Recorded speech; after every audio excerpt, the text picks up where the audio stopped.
Hey there, it's Dan Kenner with episode number 110 of the podcast. Today we're talking to Joanna Penn about tips for entrepreneur-minded authors. We go into what you should and should be doing according to yourself and your own strategy. We talk about how you consume media should be the way that you also share your media or your entertainment, your writing. And we also talk about prioritization, which is something that's very, very important for all of us, particularly those of us that have, a more casual approach to our authoring. Everything has to be prioritized. So yeah, once again, Joanna Penn has a podcast called the Creative Pen. If you haven't had a chance to listen to it, I highly recommend that. I have listened to it for years and I definitely enjoyed the conversation. So you want to stick around for that. I did fail to mention that today is Monday, March 11th, 2024, just for reference, for those of you who are listening in the future. But yeah, in terms of updates, I feel like a lot has happened this week, but at the same time, not a lot has moved in terms of updates. So we'll try to distill everything in as clear and efficient way as possible. So, in terms of my authoring, there's a lot going on. I'm shifting my strategy a little bit in terms of how I want to sell to my readers, to any of you that are listening, and that is, I'm putting more of a focus on direct sales, and that is, as of late, I woke up to a little bit of a disappointing information. I was looking at my Amazon ads that I've got running, and they're fine. I mean, I'm still trying to figure those out. But I looked at the actual listing for my first book, Awakened, and Amazon had removed some reviews for who knows what reason. I mean, I don't think there were, I'm not gamifying any of my reviews. I'm not asking people for reviews for money or anything. So I don't understand why they removed them, but they decided they were just going to remove a bunch of reviews. So that frustrated me. Obviously, I can't control it. It's their platform. They could do whatever they want. But that told me, you know what, I really am relying too much on Amazon today. I have all my books published wide. So I've never been exclusive with Amazon, say for like maybe 90 days and determined that wasn't for me. But I'm setting everything up on Book Vault and connecting it to a currently PayHip store. Ultimately, I would like to do a Shopify store, but yeah, the PayHip is going to make sense for me financially as well as just logistically today. So I've been uploading all my books to Book Vault. And if you go to my website, dankenner.com/shop, I believe is what it is. I'll link it in the space below the show notes. But if you want to take a look at that, then you'll be able to see some of my books going up. You can buy directly from me through Book Vault if you'd like. So that is a fun strategy shift. In terms of actual writing, I am trying to wrap up my short story, which I'm calling Spirit Walkers. So this is for the Writers of the Future competition. I've been entering it for the past few quarters and just had fun. I mean, I've gotten silver honorable mentions, which I think I've heard is a very esteemed award. It's not technically winning the competition, but so far they've liked what I've submitted, which is great. More of it is just trying to build a backlog of short stories that I can then make use of either via for free to join my email list, or I might compile them all and create like a novella short stories collection at some point, maybe in a year or two. But anyway, I'm just having fun. I'm really enjoying that. But I was so proud that I got it to only 14,000 words. The limit is 17,000.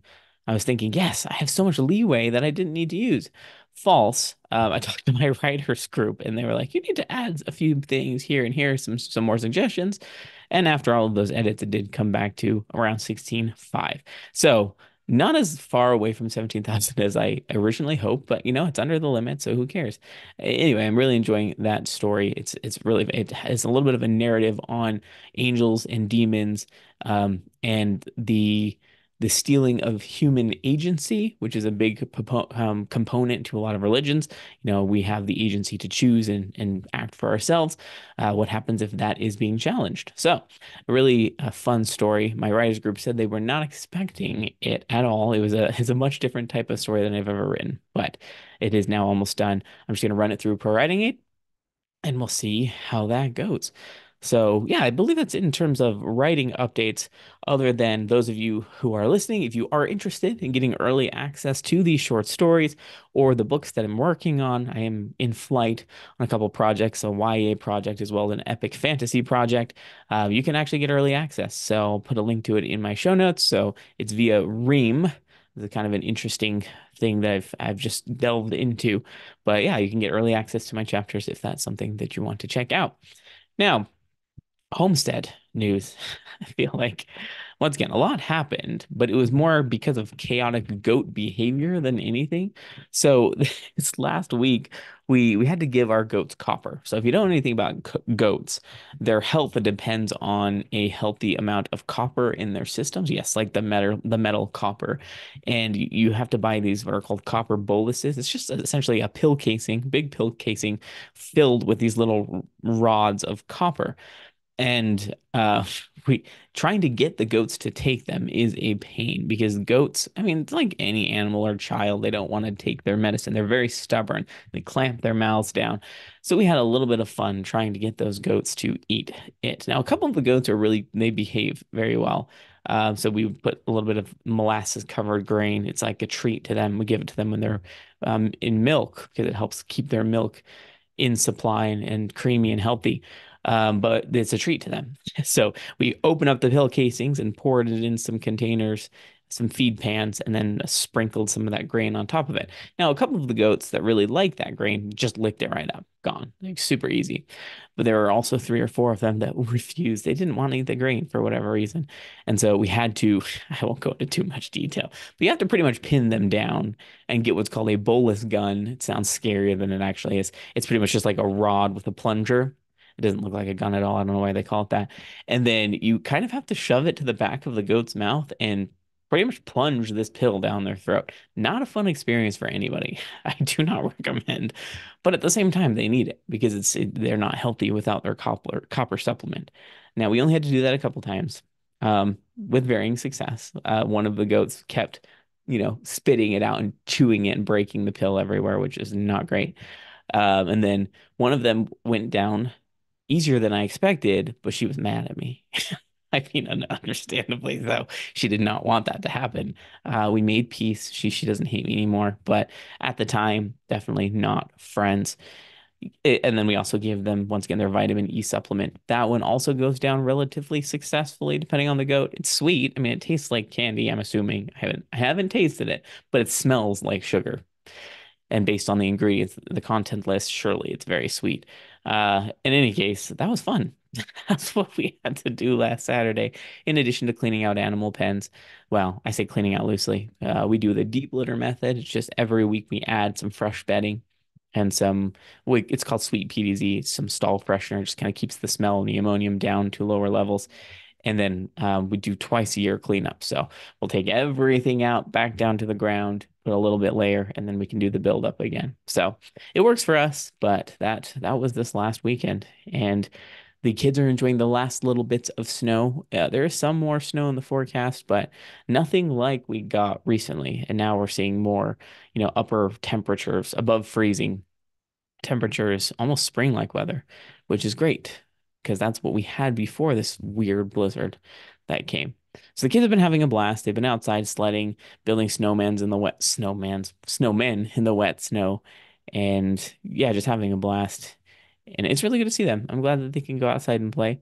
Grateful that they have all of that time and that they're enjoying what they can while they're outside. Let's see. Other homestead updates. No, I don't believe so, other than we are drowning in eggs again. I talked about this a few weeks ago. We managed to get our egg population under control, and now they've all started laying again, which no complaints.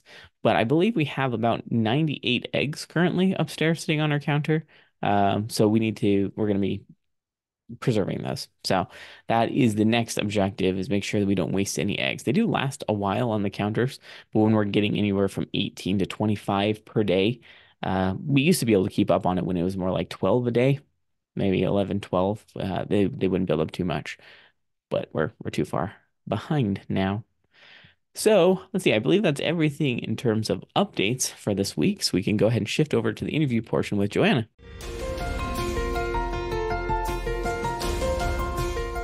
Hey, Joe, how are you doing today? Oh, good. Thanks, Dan. I'm glad to be here. I'm glad for you to be here as well. Honestly, I am thrilled to have you. I've been listening to your podcast for years and years, and honestly, it never occurred to me. Let's see if we can have Joanna Penn join us today. So I'm really thrilled to have you. But I always love to start out. How long have you been writing and publishing books? Yes, well, I started writing seriously for publication around 2006. I was like, okay, I'm going to actually write a book. And I self-published How to Enjoy Your Job or Find a New One in late 2007 and then into 2008. This was sort of very, very early days of self-publishing, and I did the print books. I had them in my garage and I was trying to sell them. And it was all kind of crazy. That was also the year that Amazon launched the Kindle, that the iPhone came out 2007. And the whole world was changing in terms of publishing, and print on demand started to happen. So in 2008, I started the Creative Pen. 2009 started my podcast. So I've been going a long time. And then a few years later, well, in 2009, I also did NaNoWriMo. So I wrote my first well, the beginning of my first novel, which eventually became Stone of Fire. So I've been doing this a while now, but yeah, it was kind of way back in like 2006. It's all coming up for, I guess, 18 years and 15 years of being published. It's incredible how fast time goes. And I found that as I've immersed myself in publishing like that, it just goes faster. So Oh, it's, in- yeah. it's Well, in- you've got so many children and such a busy life. I don't know how well, you get everything done. I don't. That's the first thing I tell people is I don't get everything done. And you just kind of have to accept that to a degree, right? It comes Mm. down to picking what's going to get done in this very moment and accepting that. But it's incredible the things you've created. Like I said, I've really enjoyed your podcast. I'd love to kind of digest or learn your decision around predominantly self-publishing, as opposed to querying and seeking only to traditionally publish. Would you like to talk about that a little bit? Yeah, sure. Well, when I wrote that first book, I wrote it first and then I looked at the publishing industry. And I was living in Brisbane, Australia at the time. I'd run my own businesses for over a decade at that point, various different businesses. And I looked at the amount of time it would take to first get an agent and then get a publisher. And then I looked at the Australian book market, which is around 25 million people in the whole of Australia. I might be a little off, but it's compared to America, which I think is 600 million, something like that. I mean, Mm. it's a big country, Australia, but with not many people, and of course, not all those people will buy books. So I looked at it and went, "This is crazy. I can't even reach that many people here." And as I said, at the time, the technology was changing, and I started to realize that I could sell my ebooks, which were a new thing. It was kind of downloadable PDFs before that. And I was like, whoa, you could put an ebook on this phone thing and someone in America could buy it. And at the time, Smashwords was the only company allowing non-American authors to publish. You couldn't even publish on KDP as a non-American author back then. I mean, things get better and better and better for creatives every single year. But I was like, oh, this is like really cool. And I decided to experiment with that. I was desperate to buy ebooks myself because print books in Australia are so expensive. So, and I'm a voracious reader. So I was like, I really need to get these ebook things that are sort of a third of the price of print books in Australia. So basically, I learned that the traditional publishing route in Australia in particular was just going to take too long. So I experimented. And then over time, I guess since I've always run my own business, when I moved back to the UK in 2011, I have looked several times and I still am not writing off pitching agents and publishers in the English language, but I do have foreign rights deals. I've done some audio deals. So yeah, I do work with traditional publishing houses in different languages. So I'm not an either or person. You don't have to be now. You can license different rights. But yeah, I guess I always ran my own business, so it just made sense to me from the beginning. Yeah, the whole ebook thing. I was I think I was in my teenage years when all of that happened. I was so stubborn to not go to ebooks. I was like, no, I'm gonna have all of the physical books. That's what I prefer. And then I became a dad and realized, carrying around a book is just, it's not gonna happen. I mean, you've got a kid in one arm, and so ebooks all the way. I'm all for that. Yeah, and or of course, digital audiobooks were not available, and podcasts were That's hardly right. even called podcasts. I mean, it's so crazy how technology has changed, even in the 15 years since I've been sort of doing all this. And yeah, I guess also in terms of running your own business, I always decided that I wanted to leave my job and become a full-time creative. At the time, I was going to be a professional speaker as my primary income, with books as a kind of secondary income. And so I was like, okay, so I need to make more money per copy of the book. And the best way to do that is to publish them yourself. And that's still true even now, that if you publish yourself, you can get much higher income per book sold. But of course, as you know, also you have to learn all the skills and do it yourself. So I used to think that everyone could be a successful independent author. But now I think that you have to have a certain personality type, which is you have to want to learn. So you have to always learn new stuff. I mean, I don't have a degree in writing or publishing or marketing or technology or any of that. My degree's in theology, Hmm. which is quite different. And so I have to keep learning. So that's one attitude you need. And the other attitude is you do need to have a healthy dose of wanting to control things. So yeah, I mean, you probably recognize those personality traits in yourself as well. Absolutely. And all of those things, I think that describes myself very well. And all of the extras, the positive extras, I'll say, on the side of my kids and the homestead, they just provide an even more interesting challenge to reaching that goal. In the back of my mind, I'm always thinking, I would love to get there. I'm imagining this world where this is going to sound so terrible because I have nothing against corporations or anything, but working for the man, so to speak, right? It would be really nice to be able to kind of control your environment a little bit more. But yeah, that was part of the reason I chose to self-publish as well. I looked at the querying process and said, I wrote exactly two query letters and thought, this isn't for me. I don't think I like this process. And even if I were Mm. to get a traditional deal, would it be worth it having written potentially hundreds of query letters? And the answer was no for me. It's like I'd rather just Yeah, and get into the I writing think and own that.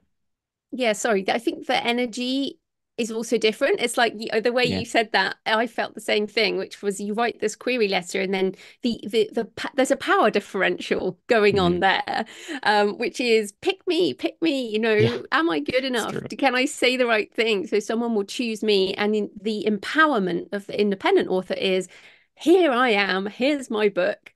And I'm going to learn how to do all the stuff. And some people will buy it. And if they don't, I'll try something else. And Mhm. I'll keep going. And what's so interesting is, of course, the more successful you become as an independent author, the more you get publishers and agents coming to you anyway. So the power differential also switches, which I think is more fun on the other side. Well, I had more fun and more fulfilling. I mean, it's hard to say. I can't Mm. say it's more fulfilling because I haven't done the other side, right? I mean, I can't speak with experience, but there are a lot of factors when I talk to people. They ask me, well, why did you decide to go independent? What's the pros and cons? It's like, well, I can give you intellectually what I see the pros and cons to be. But once again, I'm not technically traditionally published. I co-authored a set of books, a middle grade trilogy with a publishing owner, actually. It's kind of like a small indie press, but the model is similar to traditional in terms of royalty payout and everything. And Mm. while that experience was fun, I definitely don't regret it. It definitely reminded me I do enjoy publishing myself. Now there's a lot of fulfillment that comes from that. So, Mm. but I know you've co-authored some books yourself. In fact, I remember reading one of the Relaxed author, I believe you co-authored Yes. with Mark Leslie Lefebvre. Is that right? Um, Yes, indeed. Yeah. And it's so funny because I've co-written a few, and there was Risen Gods with Jay Thorne. And then we did Authors on a Train, Jay and Zach Bohannon and Lindsay Baroka and me. We got a train from Chicago to New Orleans, oh, and fun. we co-wrote a book together, American Demon Hunters Sacrifice, and about which is essentially on the train that we traveled on. And Oh. we did that in a week. And it was mad. It was an amazing trip. But that and my other I've also co-written The Healthy Writer with Hmm. Dr. Ewan Lawson, a medical doctor. So all of these situations have been good for me. But in the end, I realized that I am I'm a creator because I want to create what's in my mind, and I'm not very good at compromising. So, and like Mark Lefay, for example, what was so funny, and we've talked about it on my show, so I he'll laugh if he hears this. But when we work together, we realized that we work so differently, and because we get on very well in person, and we've been friends for over a decade, we just assumed it would be easy to work together. But his process is so different to mine, and we just didn't know it before we started working together. And so I do think, again, as part of, I mean, many authors do very well with co-writing, and I think there's a process there that they have figured out with people that it works with. I just don't find that that's for me, but I guess it's a way of getting more done. As you know, you have a partner, wife, Mhm. presumably with all your children, and to have two people involved in your homestead project, for Mhm. example, it's necessary. But yeah, with my writing, I think I'm too much of a control freak to be a good co-writer. Never say never, of course. Well, I mean, it's so funny hearing you say that because I see elements of myself as well in that process. Because when I went to co-write, my co-author suggested, "Hey, have you ever co-written? Is that something you've considered?" And the answer was no, but I'm willing to try. We just had to have like a level set conversation. Okay, in all seriousness, this is what my writing process is. Is that a problem for you? Because if it is, then maybe this isn't going to work out. And same, she had some things like, "Well, this is how it works for me." We decided, actually, that's not a problem for either of us. Let's just dive in. And Mm, there wasn't a ton of friction other than she wanted to plan more than me. So I'm just, yes. like I said, I don't, there's something about the creative discovery process that just sucks me into it, that gets me really into the story. And if we plan too much, I kind of lose interest. It's kind of sad to say that, No, but, me too. I and don't, I, as you know, I'm a discovery writer, yeah. so yeah, don't do that. And so it was kind of funny. I think I pulled her, we kind of met in the middle a little bit, but I pulled her towards the discovery writing more so. And I just said, look, this is how I function. We have a basic premise. I will write the first chapter and you read that chapter and write the next one. And I'll read that and just write the next one. And Mm. it was so much fun. It went a direction neither of us planned for, but we just had a blast.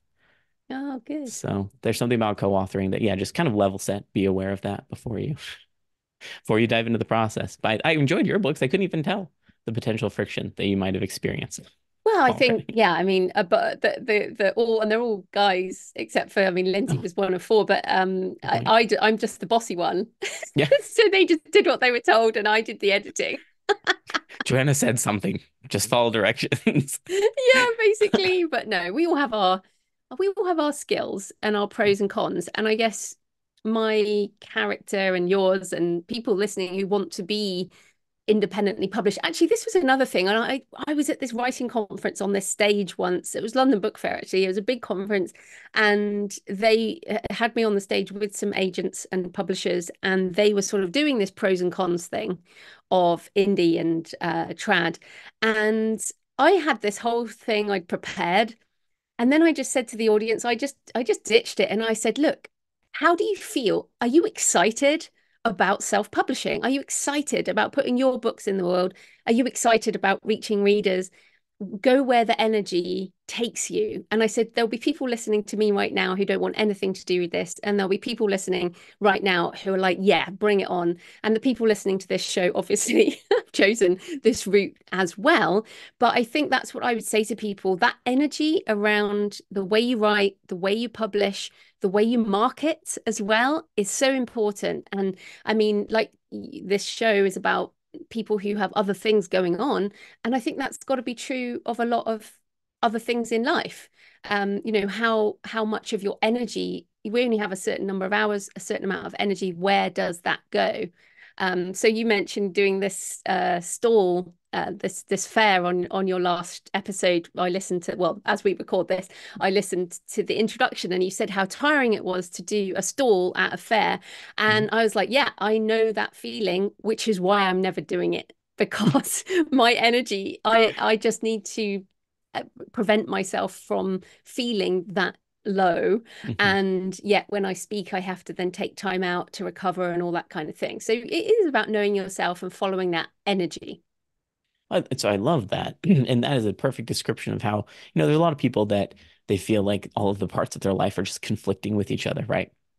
you're an author, whether you've got a full-time job, got a family, you have lots of animals, or you've got other interests or whatnot. It really comes down to, like you said, knowing yourself and knowing what you can put into each of those and just accepting, I guess not being jealous necessarily of not being able to focus everything into one area, right? Everything kind of Hmm. works together and they can work together to create this beautiful whole. But yeah, in terms of the book fair, I probably won't do that again. No. Transparently. I got a little bit coerced in a positive way to do it. My Hmm. writing group, It's someone good was to like, try. yeah, it It's was good to try. perfect. Definitely don't regret it. But, my wife said, well, are you thinking about doing it again? Probably not, right? I Hmm. think I prefer, more one-on-one settings when I'm having conversations. I feel more comfortable with that.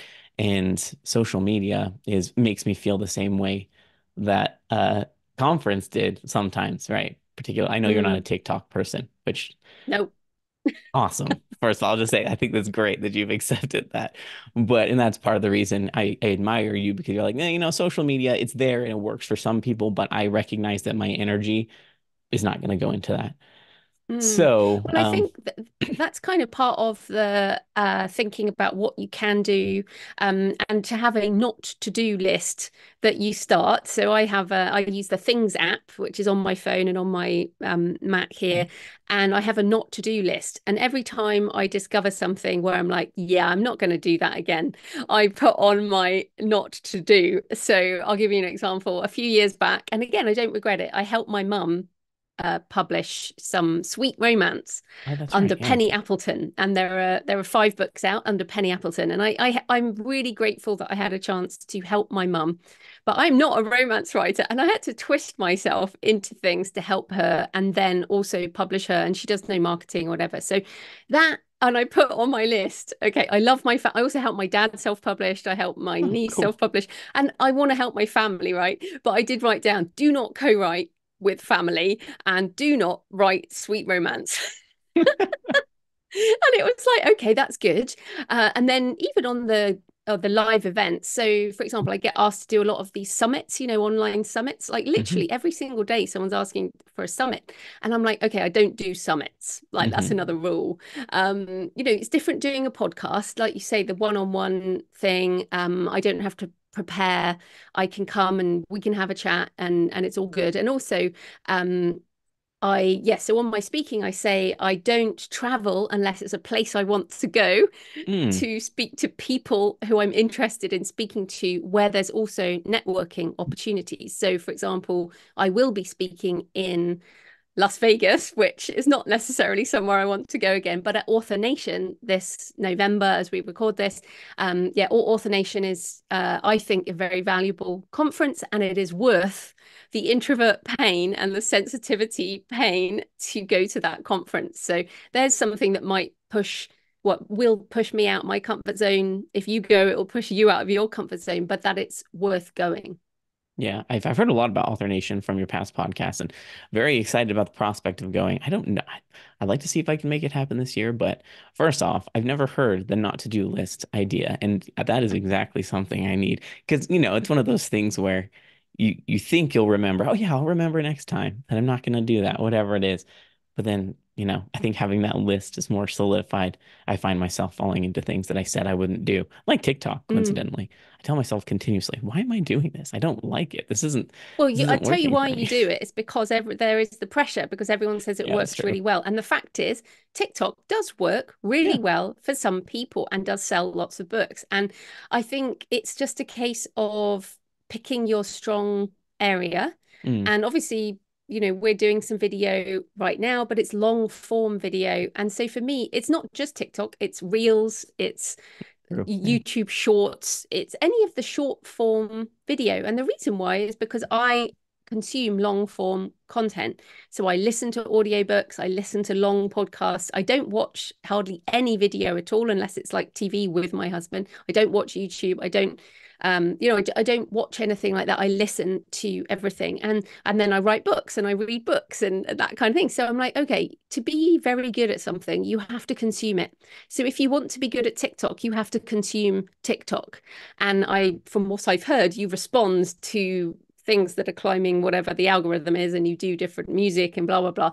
And I'm like, no, I don't do that. Also, I'm kind of I don't tend to do live stuff or immediate stuff. So I'm not going to look at something and respond in real time or anything like that. I need time to think about things. So you just, again, it's about knowing yourself, recognizing your strengths and leaning into that rather than trying to jump on every single thing that comes along. Now, of course, people listening, if you love video and you love TikTok and you love Reels and you love that, for sure, go do that.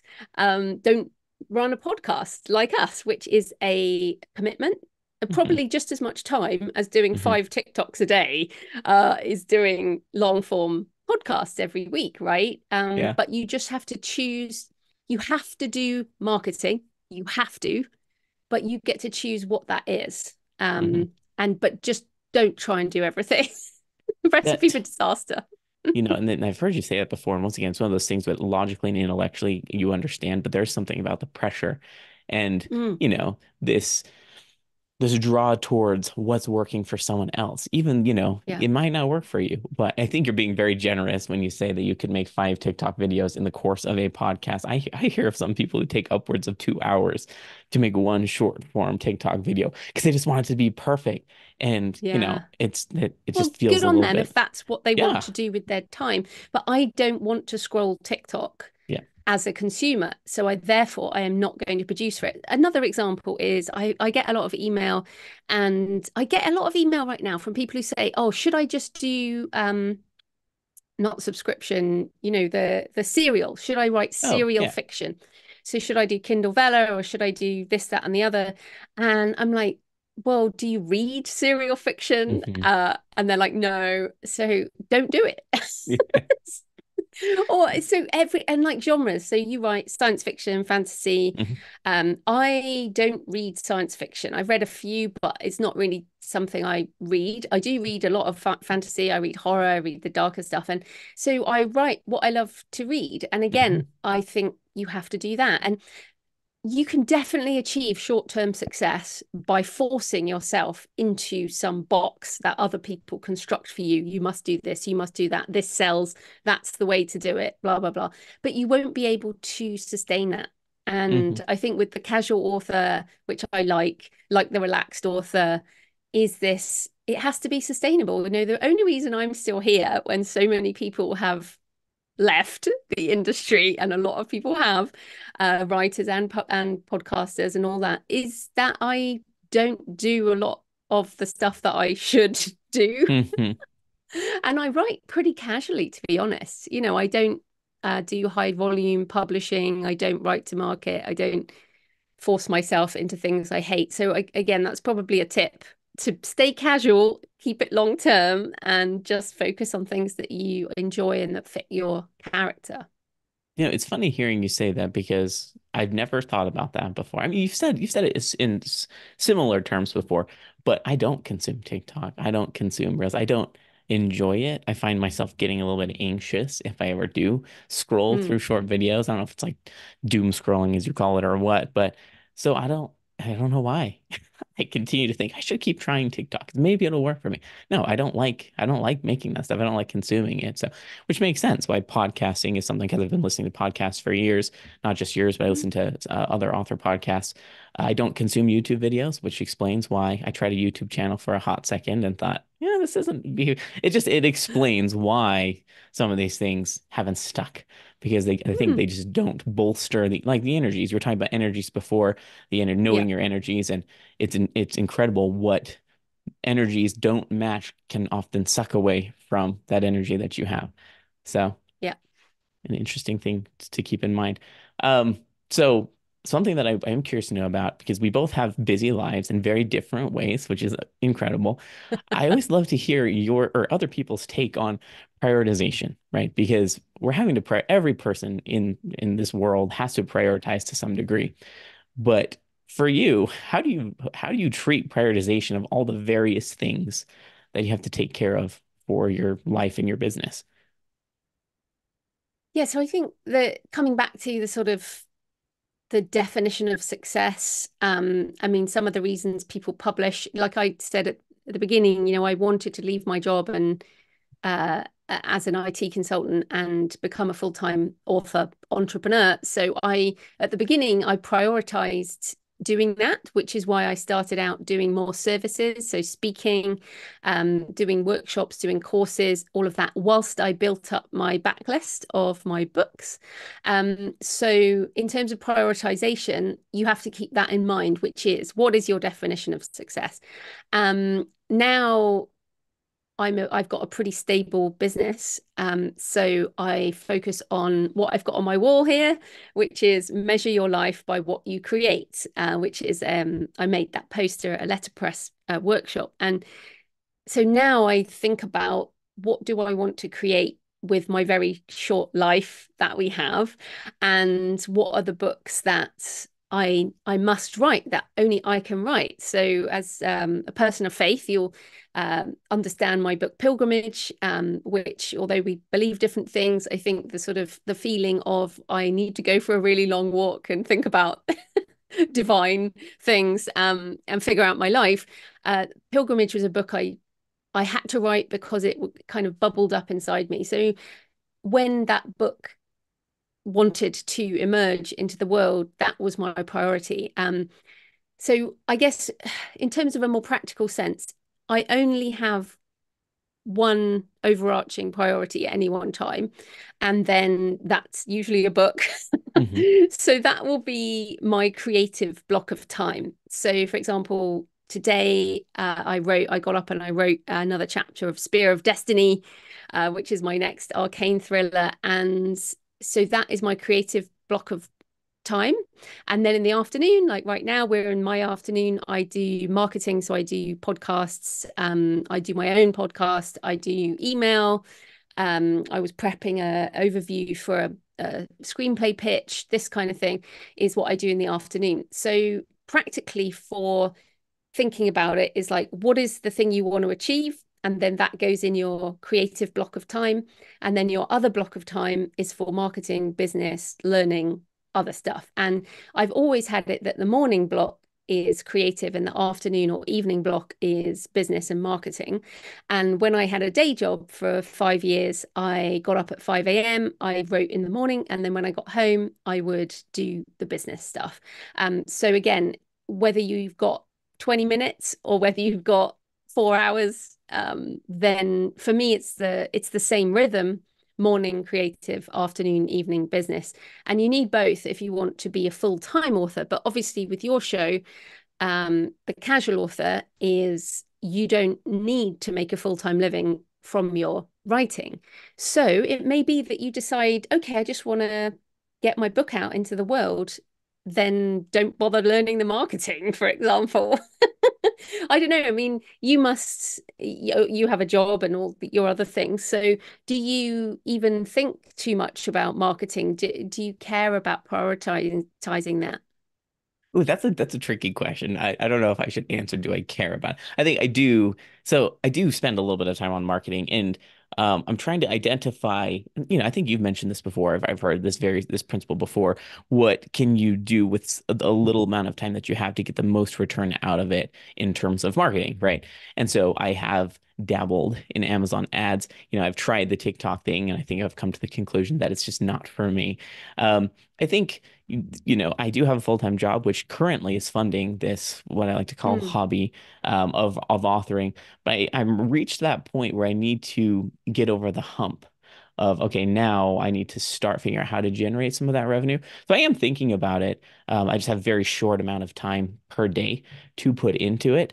And so it really becomes just very critical in terms of, all right, what are the various marketing options? And realistically, what can I do in 30 minutes, say today, yeah. this evening, or what can I do? I can put up some more Amazon ads, perhaps, or I can check the metrics in one just to see how they're performing and come up with other ideas. Or, maybe I can spend 10 minutes making this TikTok video and putting it up there.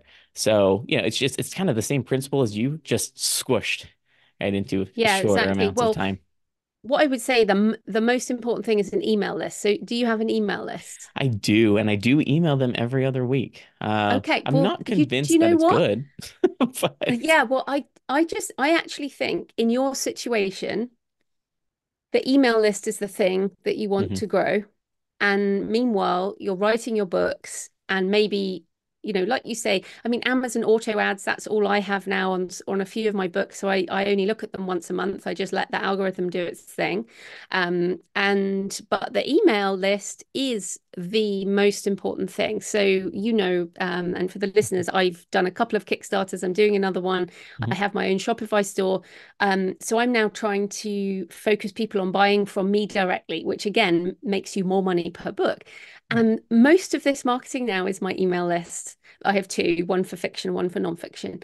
And all the time I've spent over the years. So, for example, Twitter, I was pretty active on Twitter for Hmm. maybe over a decade. And then, of course, in the last eight, year, 18 months as we speak, it has changed completely. So, was that time wasted? I don't think so. But one of the best things I did was direct people to my email list. So there are people who met me on Twitter a decade ago and who are still on my email list. So this is Okay. what we need to remember is TikTok will, I can tell you, it will disappear or Yes. but something new will arrive. That is the way it works. I remember when YouTube was the big thing and all the Oh, yeah. YouTubers were getting book deals and this happens. These new things arrive and things change. So if you're big on TikTok right now, make sure you're capturing emails. And I'm talking to the listeners, not you, but Mm. capturing email is the most important thing for a long-term career. So if I was you, with the little time I had, I would concentrate on building that backlist, becoming a better at your craft so that more people want your books, and then just doing some very passive advertising. And then when you're ready to spend a bit more time on it, you're going to be able to talk to people who actually care about you and your books. So here's a question. Do you include, I don't know, pictures of your homestead and your life in your emails? I do. I don't include pictures of my kids just because we're a No, very no, I private wasn't. I wouldn't family. expect that. But Yeah. yes, I do. I do provide pictures of goats, and chickens and whatever we're doing at the time. Because Mm, that's just part of my life. I try to add elements of that to kind of like the intro to my podcast. It's like a summarizing condensed form that I put in my yeah. email list. But I know, one thing that you have that's beneficial is you kind of have not, I don't think at this time I can currently have two email lists, but I have my podcast and my writing updates and homestead updates kind of all packaged into one. So I Mm. don't know if that's effective or not, but that's what I have been Well, doing. you will always lose people along the way, but I think the most important thing in this era of AI, and as you know, I'm very positive about, mostly positive about AI, but Yes. one of the things it means is that there's going to be a heck of a lot of kind of AI bot created stuff out there. There might be generate to markets, which I think will become a thing. And the most Hmm. important aspect for us is to connect with people as people. So be as weird as you can be and be yourself. And from reading about you, I was like, okay, this guy is quite unusual in terms of what you do.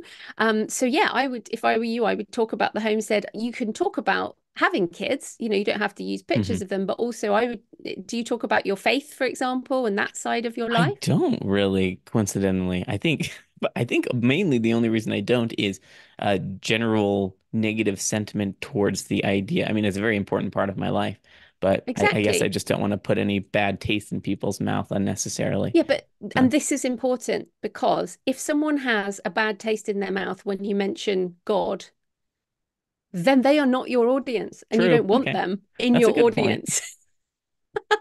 And this, I think this is really important. We've got to turn people off as much as we want to attract Hmm. people to us. That's a good point. And this is something that you only learn after a number of years.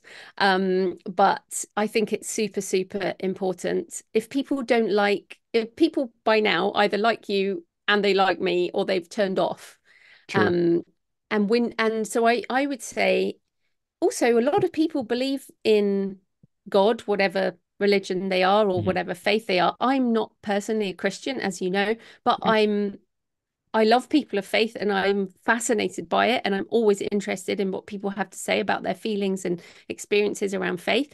And so you get people who are, along the spectrum. But of course, anyone who hates it, well, then they can go and find someone else. So I would urge you to maybe make that a part of your story because as you also, it explains why you have so many children. Yeah, yes, definitely. I think, That's quite a ironically, young guy, to be honest. well, I look younger than I actually am. I will say that. I have a young face. That's what this is for, honestly. A The young beard. face, that I that's an asset. that's what they tell me. But I was that high schooler who people ask what elementary school I went to. I looked so young. I'll have to send you some pictures sometime. But I appreciate the advice because it's as humans, we fear that rejection. We fear that Mm, the dislike from other people. But at the same time, like I said, it's an asset to find your people, find your tribe, yes. so to speak. Yeah, And and I these need to big leverage that. questions of life are what bring us together as humans. Yeah. Although I think that generate to market will be a thing, Hmm. the time when a bot thinks about God or thinks about having children or has animals is a really long way off. Probably not their first So, priority. yeah. So I think it's just something to consider and it's something I think about a lot right now as you know, I say double down on being human. Hmm. So, and faith, most people have some kind of faith. True. Yeah, Even those that's a who point. hate it, that is their faith. Mhm. No, that's it. And it's funny because one of my best friends is actually atheist, and we're incredible friends because we respect each other for beliefs. But Mm, it's ironic they can be right in front of your face, and until someone tells you you need to do this, put yeah. yourself into your work. I think sometimes we just need to be told that. But Mm, I just want to be sensitive to your time. I know we have a lot we could discuss. You mentioned the AI thing. I love your perspective on AI, by the way. There's a lot of people, especially on TikTok, the controversy is wild there. People are very, mm. very angry against the whole thing, and I'm more, like Everyone's yourself. angry. Let's just Yeah, stay away that's from true. it. That's true. I don't, I'm not angry about it. I'm more curious, interested and curious about it. But perhaps sometime we can delve into that. But I always love to ask, where can people find more information about you and your books? Yes, well, this is a podcast, so you can come over to my podcast, which is Hmm. the Creative Pen podcast, pen with a double N. My website for writers is thecreativepen with a double N.com, and my fiction and everything is at jfpen.com. And yeah, that's the name I write fiction and memoir under. So, oh, and I should say I'm on Instagram at jfpenauthor, where you can see pictures of my animals, my two British short-hair cats, Cashew and Noisette, because I am a real human. Yes, I do love your pictures of your cats. I need to put more pictures. I have cats too, coincidentally, but I don't know that I've ever posted pictures of them. Well, there you So, go. Cat people. Cat yes, people love cat pictures. they really do. And I always forget about that. But I don't know if there's Yeah, any there you chicken go. people out there, but maybe I'll find some chicken people. Probably more cat people than chicken people, but I'm sure there are chicken people too. Yeah, we have chickens. But in any case, thank you so much. This has been a wonderful conversation. Oh, thanks for having me, Dan.